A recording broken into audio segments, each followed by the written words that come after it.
గణంలో సంసారనావ పాట 16 రచన మీనాకుమారి గారు. పరమేశ్వరం గారు పార్వతి గారి మాటలకు శ్రీరాములకి మనసులో ఏదో ధైర్యం వచ్చింది. వారి దగ్గర అలాగే కూర్చుని మాట్లాడుతున్నారు. పరమేశ్వరం గారు మాట్లాడుతూ, శ్రీరాములు ఎప్పుడూ కూడా పరిస్థితులకు భయపడి దూరంగా ఉండాలనుకోకూడదు. ముఖ్యంగా మన తప్పు లేనప్పుడు ఎప్పుడైతే మనం దూరంగా ఉంటామే అప్పుడే మనకు సమస్యలు మరిన్ని ఎక్కువ అవుతాయి. వేటికి భయపడాల్సిన అవసరం లేదు. నీ మనసులో మాటలు ఇలా చెప్పుకున్నావంటే నీకు మేము తల్లిదండ్రుల్లా కనిపించాం కదూ, అందుకే ఆ చొరవతో చెబుతున్నాను. ఎప్పుడూ ఎటువంటి నిర్ణయాలు తీసుకోకు. నీకు నీ భార్య ప్రేమకు గుర్తుగా పాపాయి ఉంది అన్న సంగతి మర్చిపోకు. బిడ్డలు భగవంతుడి స్వరూపాలు. నోరు లేని పసిబిడ్డను సమస్యల ఉయ్యాలలో ఉంచి తండ్రిగా నువ్వు దూరంగా ఉండడం మంచిది కాదు. తల్లి ఊపే ఉయ్యాలలో ధైర్యమైన నిద్ర ఎలా వస్తుందో బిడ్డలకు, అలాగే గిట్టని వాళ్ళు ఊపే ఉయ్యాల ప్రాణాలు కూడా తీస్తుంది. ఇటువంటివన్నీ నువ్వు గుర్తుపెట్టుకోవాలి. నీ బిడ్డను ఎప్పుడు వదిలి ఉండవద్దు నువ్వు. నీ బాధ్యతను నువ్వు విస్మరించవద్దు.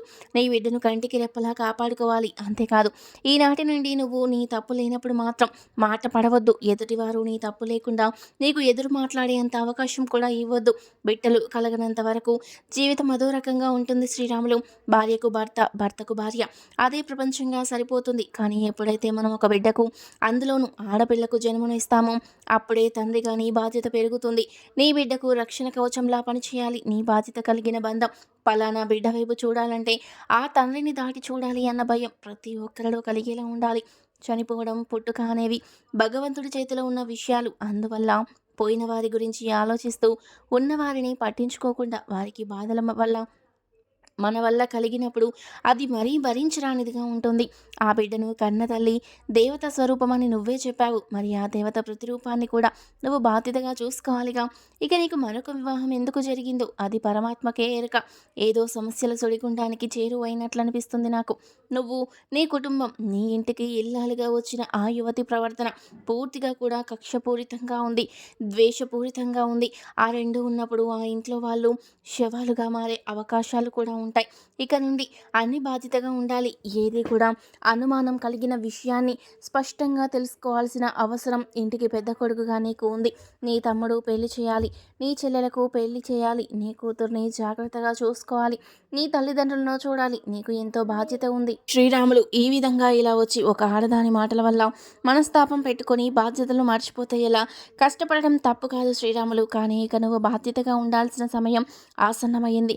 నువ్వు పడే కష్టాన్ని వేరొకరికి అప్పచెప్పి అలా ఏ దారి లేని ఒక కుటుంబాన్ని కాపాడవచ్చు నువ్వు. నీ ఇంటికి వచ్చిన భార్యతో బంధం నిన్నటి బంధం, కానీ నీకున్న బంధాలన్నీ కూడా నీ పుట్టుకతో వచ్చినవి, నీతో పాటు పెరిగినవి, నీ రక్తం పంచుకున్నవి. గుర్తుపెట్టుకో, వాటిని మర్చిపోవద్దు. నువ్వు నిర్ణయించుకున్న నిర్ణయం సరైనదే అనిపిస్తుంది. నీ రెండవ భార్యకు దూరంగా ఉండడమే మంచిది. నువ్వు చెప్పిన లక్షణాలు బట్టి ఆమె మనసులో ఏదో కక్ష ఉంది. అది తెలుసుకునేంత వరకు ఆమెతో నువ్వు చాలా జాగ్రత్తగా ఉండాలి అని చెప్పారు పరమేశ్వరం గారు. ఈ కాలంలో ఇలా మెతకగా ఉంటే బతకనివ్వరు శ్రీరాములు. మార్చుకో, నీ ధోరణి మార్చుకో. వ్యక్తిగా బాధ్యతలు పెరిగే కొద్దీ, బంధాలు పెరిగే కొద్దీ మనిషి అవతారాలు మార్చవలసి ఉంటుంది. బిడ్డగా ఏమీ తెలియని రూపం, యువకుడిగా తెలిసి తెలియని తత్వం, కుటుంబానికి పెద్దగా మారినప్పుడు అన్నీ కూడా పట్టించుకునే నేర్పు ఉండాల్సిందే. శ్రీరాములు భగవంతుడికే తప్పలేదు అవతారాలు ఎత్తడం.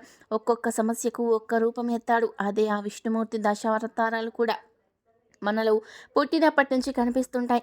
గమనించుకుంటే అణువుగా, శిశువుగా, బాలుడిగా, యువకుడిగా, భర్తగా, అల్లుడిగా, తండ్రిగా, మామగారిగా, తన ఇంటికి రాజుగా, జీవిత సారాన్ని చదివిన వృద్ధునిగా దశావతారాలు ఇవి. మనలోని దశావతారాలు. ఈ అవతారాలలోనే మన బాధలు, బాధ్యతలు భరించేవి అన్నీ కూడా విష్ణుమూర్తి దశావతారాలలో ఆయన అనుభవించినవి. ఇది తెలియక భగవంతుడికి ఏం తెలుస్తుంది మన బాధ అనుకుంటాం. కానీ భగవంతుడు భరించిన తర్వాతే మనకు జీవితాన్ని ఇచ్చాడు అని చెబుతున్న పరమేశ్వరం గారి వైపు చూసి ఆశ్చర్యపోయాడు శ్రీరాములు. ఎంతో జ్ఞానం కలిగింది ఆయన మాటలకు. ఈ కామాక్షి అమ్మవారి కుంకుమ ధరించిన ఆయన ప్రతిరోజు నీ బిడ్డకు కూడా పెట్టు. నిన్ను అనుసరించే వారికి ఈ కుంకుమను అందివు అంటూ కుంకుమను శ్రీరాముల చేతిలో పెట్టి మంత్రాన్ని చదివి కుంకుమ పొట్లాన్ని శ్రీరాములకిచ్చాడు పరమేశ్వరం గారు. వీడియో చూసే ముందు వీడియోకి తప్పకుండా లైక్ చేయండి. ఏదో ఒక ఆనందం కలిగింది, ఎంతో శక్తి కలిగింది. ఆ ఆది దంపతుల మాట ఎక్కడ లేని ధైర్యాన్ని ఇచ్చింది. అక్కడ ఆ దంపతులకు కావలసిన సదుపాయాలన్నీ కూడా శ్రీరాములు ఒక అర్ధగంటలో ఏర్పాటు చేసేశాడు. అక్కడి నుండి తన ఇంటికి బయలుదేరాడు. అలా నడుస్తున్న శ్రీరాముల వైపు చూసి ఆ ఊరి రైతులు, శ్రీరాములు నడక మారింది కదూ, ఎంతో దర్పంగా నడుస్తున్నట్లు కనిపించింది. వాళ్ళ నాన్నగారు ఇలాగే నడుస్తారు చూడు, ఎవరన్నా భయం లేదు అన్నట్లు అలా నడిచినట్లు ఉంది అని నవ్వుకున్నారు. ఇంటికి చేరిన శ్రీరాములు తనకు ఎదురు వచ్చి ముఖం తిప్పుకోవాలి. ఆ విషయంతో భర్తను బాధ పెట్టాలి అనుకున్న త్రిపుర మొహం వైపు కూడా చూడలేదు. శ్రీరాములు రావడం చూసి శ్రీనివాసులు, శ్రీవాణి ఇద్దరు కూడా డాబా మీద నుండి కిందికొచ్చారు. ఏంటన్నయ్య రాత్రంతా అక్కడే ఉండిపోయావా అన్నాడు శ్రీనివాసులు. అలవాటు ఉన్న వాళ్ళ దగ్గరకు వెళ్ళి వచ్చి ఉంటారు అని ఒక రకంగా మాట్లాడింది త్రిపుర. శ్రీరాములు అటువైపు చూడనే లేదు. ఆ మాటలు విన్నట్టే ఉన్నాడు. తను వెళ్ళిన పరిస్థితి, అక్కడ వర్షం గురించి అన్నీ చెప్పి అందుకే గుడి దగ్గర ఆగిపోయాను అన్నాడు శ్రీరాములు. ఈ కుంకుమ కామాక్షి అమ్మవారిది శ్రీనివాస్, అందరూ పెట్టుకోండి శ్రీవాణి అన్నాడు శ్రీరాములు. శ్రీరాములు నేత్రాలు అంత పెద్దగా ఎప్పుడూ చూడలేదు శ్రీనివాస్. ఆయన నడక, మాట తీరు అన్నీ కూడా ఏదో ఒక శక్తి ఆయనలోకి ప్రవేశించింది అన్నట్లుగా వింతగా అనిపించాయి శ్రీనివాస్కి. శ్రీవాణికి అమ్మ వాళ్ళు ఏరి మంగ అన్నాడు శ్రీరాములు. అమ్మగారికి బీపీ ఎక్కువ ఉండడంతో హాస్పిటల్కి వెళ్ళారు బాబు అన్నది మంగ. ఎందుకని? అమ్మ ఎప్పుడు టాబ్లెట్స్ వేసుకుంటారుగా అన్నాడు శ్రీరాములు. నేను ఆహారంలో కూడా ఉప్పు వేయడం లేదు బాబు, పైగా మరింత చప్పటి తిండి తింటున్నారు పాపం అని చెప్పింది మంగ. ఆ విషయమే అర్థం కావడం లేదు అన్నయ్య. మేము వచ్చేసరికి అమ్మ నాన్నగారిద్దరూ కూడా హాస్పిటల్కి వెళ్ళారన్నారు శ్రీనివాస్. పాప ఏది అన్నారు శ్రీరాములు. పావని పాలు తాగి పడుకుంది, కుంకుమ పెడతానన్నయ్య అన్నది శ్రీవాణి. అమ్మకిప్పుడే ఇలా జరగడం ఏమిటి అన్నాడు శ్రీరాములు ఒక రకంగా చూస్తూ. పరమేశ్వరం గారు చెప్పిన మాటల్లో శ్రీరాములకి ఏదో అనుమానం తోచింది. అదే నాకు అర్థం కాలేదన్న శ్రీనివాస్ వెంటనే కాంపౌండర్కి ఫోన్ చేసి పిలిచాడు. అమ్మకి ఇలా ఉంది అని చెప్పాడు శ్రీనివాస్. మందులన్నీ కూడా మంచిగానే ఉన్నాయి. తన ఆరోగ్యంలో తేడా రావడానికి పద్యం కూడా చేస్తున్నారు. ఆశ్చర్యంగా ఉందే, మందులున్నాయా అన్నారు కాంపౌండర్. లోపలికి వెళ్ళి దేవరాణి గారు వాడుకునే మందులు తీసుకొచ్చింది శ్రీవాణి. మందులు చిట్లే తీసుకువెళ్ళినట్లున్నారు. మందులు ఇక్కడే ఉన్నాయంటూ మందులన్నీ చూశాడు. ఇవన్నీ కరెక్ట్గానే ఉన్నాయి. ఎందువల్ల జరగడం? బీపీ ఎందుకని నార్మల్ కావడం లేదన్నారు కాంపౌండర్. అసలు మాత్రలు సరిగ్గా వేసుకుంటున్నారా లేదా అంటూ అన్నీ గమనిస్తూ థైరాయిడ్ మాత్రల సీసా ఓపెన్ చేసి చూశారు. అదేమిటి, ఇందులో వేరే టాబ్లెట్స్ ఉన్నాయి అంటూ అనుమానంగా టాబ్లెట్స్ తీశాడు కాంపౌండర్. కాసేపట్లో నేను మీకు చెప్తాను. అన్ని మందులు గమనించాను, అన్నీ బాగానే ఉన్నాయి, ఇవి మారినట్లు ఉన్నాయని ఆ బిళ్ళలు టెస్ట్ చేసి ఫోన్ చేసి చెప్పాడు కాంపౌండర్. థైరాయిడ్ బిళ్ళలలో లో బీపీకి వాడే బిళ్ళలున్నాయి. అందువల్ల బీపీ పెరిగిపోతుంది అమ్మగారికి. అసలు అవి కలవాల్సిన అవసరమే లేదు. చెప్పాలంటే బీపీ మాత్రలు వేరే ప్యాకింగ్లో ఉంటాయి. అవన్నీ ఓపెన్ చేసి ఈ బాటిల్లో వేయాల్సిన అవసరం ఎవరికి ఉంది మీ ఇంట్లో అన్నాడు కాంపౌండర్. ఆ మాటలు వింటున్న శ్రీనివాస్కి మతిపోయింది. ఏమిటి అనుకుంటూ ఉండగా త్రిపుర డాబా మీదకెళ్ళి ఫోన్లో మాట్లాడుతుంది. ఆ సమయంలో జరిగింది ఇది అని చర్చించుకుంటున్నారు శ్రీనివాస్, శ్రీరాములు. అదేమో కానీ అండి, నాకు తెలీదు. ఈ అమ్మగారు వచ్చిన రోజే బిళ్ళలు తీసేసిన కవర్లు చాలా వచ్చాయి. ఏమిటని అడిగితే ఈ మూల పడేసుకొని ఉన్నారు. జబ్బుల వాళ్ళు కాదు, అందుకే నేను అన్నీ తీసి శుభ్రం చేశాను అని చెప్పారు బాబు. మీ అమ్మగారి గదిలో నుండి వస్తూ అన్నది మంగ. అర్థమైంది. చాలా జాగ్రత్తగా ఉండాలి పరమేశ్వరం పంతులు గారు చెప్పిన విధానాలన్నీ కనబడుతున్నాయి ఇక్కడ అనుకున్నాడు శ్రీరాములు. పట్టి పట్టినట్టు తన మనసు బాధగా ఉందని ఎక్కడో వెళ్ళి పడుకుంటే ఇల్లంతా నాశనం అయిపోతుంది అనుకున్న శ్రీరాములు మంగ పైకి వెళ్ళి త్రిపురను పిలువన్నాడు గట్టిగా. బాబు అంటున్న మంగ వైపు కోపంగా చూశాడు శ్రీరాములు. ఎప్పుడూ లేనిది, ఏనాడు ఎరగని కోపం అతని ముఖంలో చూశాక భయంతో మంగ పైకి వెళ్ళి త్రిపురను పిలిచింది. శ్రీనివాస్ ఆశ్చర్యంగా ఆనందంతోనూ చూస్తున్నాడు అన్నవైపు. అన్నలో రావాల్సింది ఇదే మార్పు అని ఎప్పుడో కోరుకున్నాడు తను. శ్రీవానికి సంతోషం అనిపించింది. పాపాయి కష్టాలన్నీ పోతాయి ఇక అని మనసులో ఆనందపడింది. త్రిపురకి ఎందుకు అంటూ వచ్చింది. ఏమిటి, నన్ను పిలవాల్సిన అవసరం ఏముంది అన్నది త్రిపుర. ఈ ఇంట్లో అందరూ వినండి. అమ్మ వాడుకునే బిళ్ళల్లో వేరే మాత్రలు కలిశాయి. అవి ఎవరు కలిపారో ఏమిటో తెలియాల్సింది. మీరు ఎవరూ కాదు అంటున్నారు. మరి నీకు తెలుసా త్రిపుర అన్నాడు కోపంగా శ్రీరాములు. చెట్టంత మనిషి మెత్తగా ఉంటే ఎందుకు పనికిరాని వాడిలా చూస్తుంది. కానీ అదే మనిషి నిలువెత్తు నరసింహ అవతారంలా కనపడేసరికి భయంతో ఒక అడుగు వెనక్కి వేసింది త్రిపుర. పైగా తప్పు చేసింది తనే కాబట్టి చెమట్లు పట్టేసింది ఆమెకు. నాకేం తెలీదు అన్నది త్రిపుర. ఇప్పుడే గుర్తుపెట్టుకోండి, పోలీసులకు రిపోర్ట్ ఇవ్వాల్సి ఉంటుంది ఇది అన్నాడు శ్రీరాములు కోపంగా. అయినా థైరాయిడ్ బిళ్ళల్లోకి బీపీ మాత్రలు కట్ చేసి మరి అందులో వేయాల్సిన అవసరం ఎవరికి ఉంటుంది? అలా ఉన్నారు అంటే వాళ్ళు మనకు పగవాళ్లే కదా. అటువంటి వాళ్ళు జైల్లోనే ఉండాలి, కానీ ఇంట్లో ఉండకూడదు. వాళ్ళెవరో తెలియాలి, వాళ్ళంతా తేల్చాలన్నాడు శ్రీనివాస్ చాలా కోపంగా. మరింత భయపడుతున్నది త్రిపుర. అయినా అదేంటన్నయ్య, అలా కూడా చేస్తారా ఎందుకు అన్నది భయంగా ఏడుస్తూ శ్రీవాణి. ఏడవలసిన పనేముంది శ్రీవాణి, జరిగిన విషయాన్ని తెలుసుకుని తప్పు ఎవరిదో నిర్ణయించుకుని అప్పుడు పోలీస్ స్టేషన్కు వెళ్ళి తప్పు ఎవరు చేశారో నిరూపించేదాకా వదలకూడదన్నాడు శ్రీరాములు. త్రిపురలోని భయము, ఆమెకు పట్టిన చెమట, ఆమె కళ్ళల్లోని కంగారు, శరీరంలో దడదడలు, మాటలు తడబాట్లు అన్నీ కూడా దొంగ ఎవరో చెప్పకనే చెబుతున్నాయి. శ్రీరాములు ఆవేశంగా లోపలికెళ్ళాడు ఫోన్ దగ్గరకు. అన్నయ్య మన ఇంటి పరువు అంటూ శ్రీనివాస్ వెళ్ళాడు వెనక. ఆ వెనకే శ్రీవాణి వెళ్ళింది. ఇవేమీ తెలియని పాపాయి ఆనందంగా నిద్రపోతుంది. శ్రీరాములు లోపలికెళ్ళి ఫోన్ తీయబోయాడు. అన్నయ్య, మన ఇంటి పరువు ప్రతిష్టలు అంటున్న శ్రీనివాస్ వైపు సీరియస్గా చూశాడు శ్రీరాములు. ఏనాడు అన్న కళ్ళు అలా విప్పారి ఎర్రబారి కోపంగా చూడడం ఎరగని శ్రీనివాస్ ఒక్క అడుగు వెనక్కి వేశాడు. ఆ వెనకే శ్రీవాణి. మరింత భయపడి బయటకు వెళ్ళిపోయారిద్దరు. ఆ దృశ్యాన్ని కిటికీలో నుండి కళ్ళారా చూసిన త్రిపురకు భయం కలిగింది. కాళ్ళు గజగజ ఉనికాయి. లోపలికొచ్చింది, తలుపులేసింది. ఫోన్ చేయబోతున్న శ్రీరాములి పాదాలపై పడింది. క్షమించండి అంటే అత్తయ్య గారు మందులన్నీ అక్కడ పడేసుకున్నారు అనుకొని తెలియక అవన్నీ కట్ చేసి సీసాలో పోసాను. మరెప్పుడు ఈ తప్పు చేయను నేను. నిజమే, తెలియక అడగాలని తెలియదు. ఈ మందుల వ్యవహారాలు మా ఇంట్లో అస్సలు తెలియదు. మా వాళ్ళని ఆయుర్వేద మందులే వాడతారు. ముఖ్యంగా మా అక్క వసుంధరకు ఇటువంటి ఇంగ్లీష్ మందులంటే గిట్టదు. అన్నీ కూడా ఆయుర్వేద మందులే వాడేదన్నమాట. అటువంటప్పుడు త్రిపుర శ్రీరాములి మొహాన్ని చూసింది. భార్య మాట విన్న శ్రీరాములు వెనక్కి తగ్గాడు. అవును, వసుంధరకు చెల్లెలు. ఈ అమ్మాయి గురించి చెప్పలేను. ఎందుకంటే ఆ త్యాగమూర్తి, ఆ దేవత నా మనసును అంతగా దేవాలయంగా మార్చింది. అటువంటి దేవతకు ఇటువంటి చెల్లెలు ఉండడం అది దైవ చిత్తం అనుకున్న శ్రీరాములు త్రిపుర తన బాధాలను తాకకుండా పక్కకు వెళ్ళిపోయాడు కోపంగా.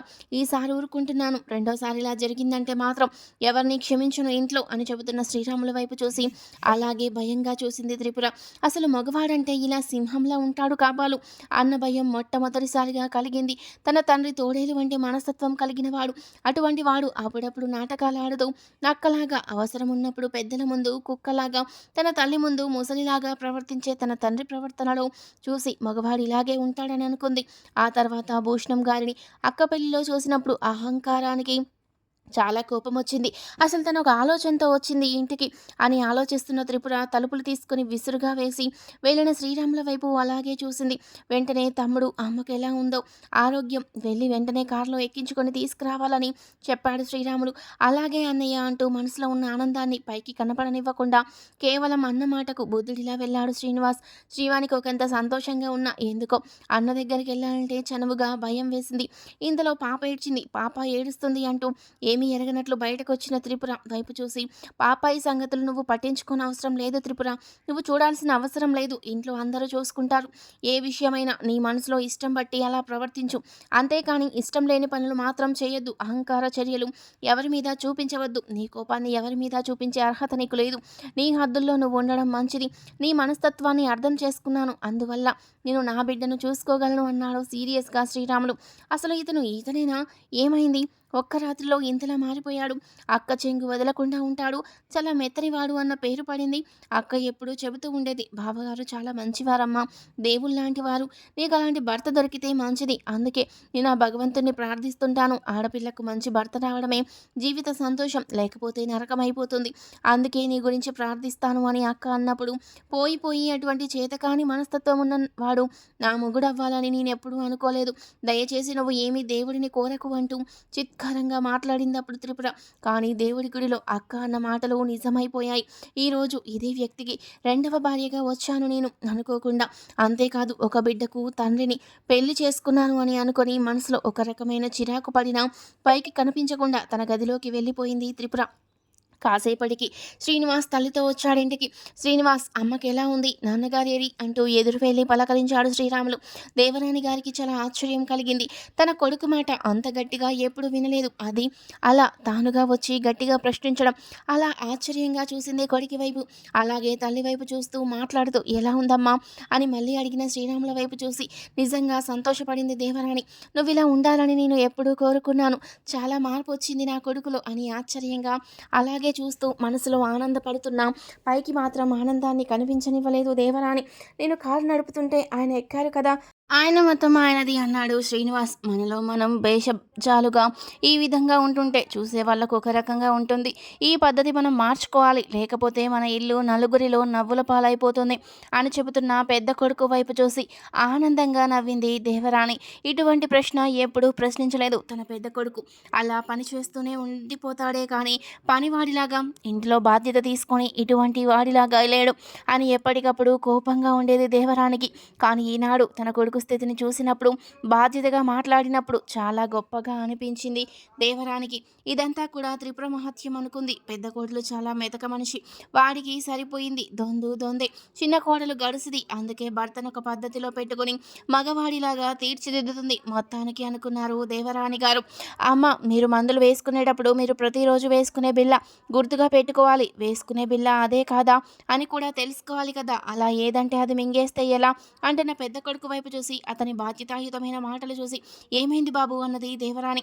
ఇంతలో భూషణం గారు కూడా వచ్చారు. అలాగే కుర్చీ మీద కూర్చొని తండ్రి రావడంతోనే పైకి లేచి తండ్రి కూర్చున్నాక మళ్ళీ కూర్చున్నాడు శ్రీరాములు. తన ముందు ఏనాడు కూర్చోడు. కొడుకు వైపు చూసి నవ్వుకున్నాడు మనసులో భూషణం. వీడియో చూసే ముందు వీడియోకి తప్పకుండా ఒక లైక్ చేయండి. పర్వాలేదనుకున్నాడు నాన్నగారు.